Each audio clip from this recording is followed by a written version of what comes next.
It's caucus chaos in Congress. But was there a deal on the table to save Kevin McCarthy? You're about to hear one that was on the table for the first time. Let's bring in the co-chair of the Problem Solvers Caucus, Pennsylvania Congressman Brian Fitzpatrick. Congressman, as things were ticking down and the vote was about to happen, what was happening behind the scenes with the Problem Solvers? Hey, good morning, Brian. Well, this all happened so quick. A deal was pulled together on Friday, which in many ways was consistent with the Problem Solvers Caucus framework. We don't believe in government shutdowns. We issued a framework, endorsed a bill, and ultimately there was a House bill to avert a shutdown that was put on the floor. Speaker McCarthy pulled a rabbit out of his hat. He saved our country from a shutdown. The Senate stood down and took up the House bill. And we were under the assumption, the logical assumption, that that kind of behavior would be rewarded, particularly from our colleagues across the aisle. And then fast forward 3 days later, this all happened so quick, the motion to vacate gets put on the floor, and we went to our colleagues and said, can you at least buy us some time? 48 hours. We can't rewrite a 300-page rules package to make the House work more in a bipartisan manner in 8 hours. It's impossible. So our request was, can you vote to table it just this one time? Because my colleague who brought this motion was not going to stop the first time. He was prepared to go multiple times every single week if necessary. Yes. So we said to our colleagues, can you vote present on the motion to table? Not even to table it, not even to not vacate, but just to vote present on the motion to table. And when you say colleagues, just so people know that aren't in Congress, you mean Democrats and Josh Gottheimer, for example. Okay, go ahead.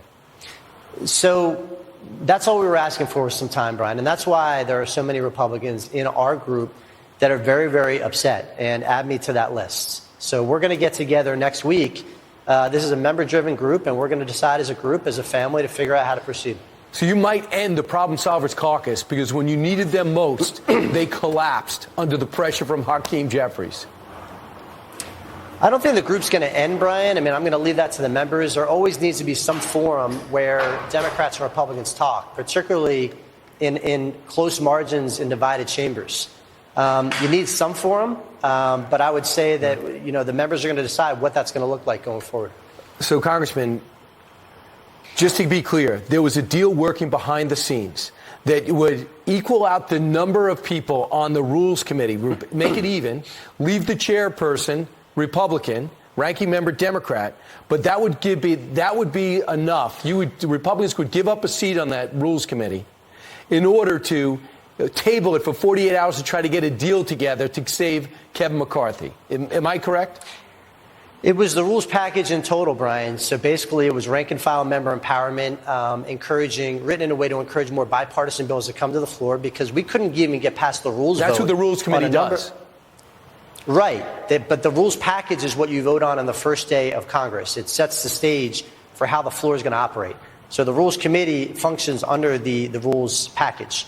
So that's what we're going to revisit. You cannot rewrite that, particularly in a transformative way, in 8 hours. We just couldn't do it. So all we were asking for was time, and that time was not afforded to us, sadly. Hakeem Jeffries played the Face the Nation clip, and then the whole caucus said we're leaving Kevin McCarthy out. So now, yesterday, President Trump endorsed Jim Jordan. Will you? And what does that mean? Well, I met with Jim last night. I will say, Brian, I get along with literally all my colleagues. There's no hard feelings, even though amongst any of us, even though a lot of us have very different views. I met with Jim yesterday. We've always had a solid relationship. He's a friend. Going to be talking to Leader Scalise today, and Kevin Hearn is thinking about throwing his hat in the ring.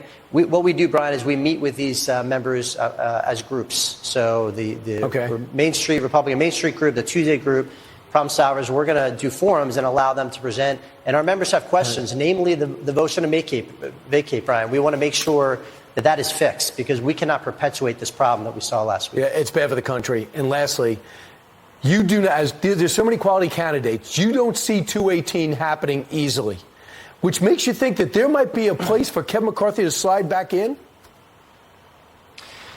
Well, all options are on the table right now. If any of the candidates can't get there, I mean, look how hard it was for Kevin to get there. And Kevin has been the leader of this party, undisputed leader of this party, since the day I got here. And he did a tremendous job holding the conference together, was tremendous in all facets of the job. So it's unclear, particularly after so many scorned feelings from last week, whether anybody can get to 218. We'll see if that happens. If it doesn't, don't be surprised if you see calls just like that for Kevin to reemerge. Why not? More unexpected. Congressman Brian Fitzpatrick, just trying to make Congress work. Thanks so much.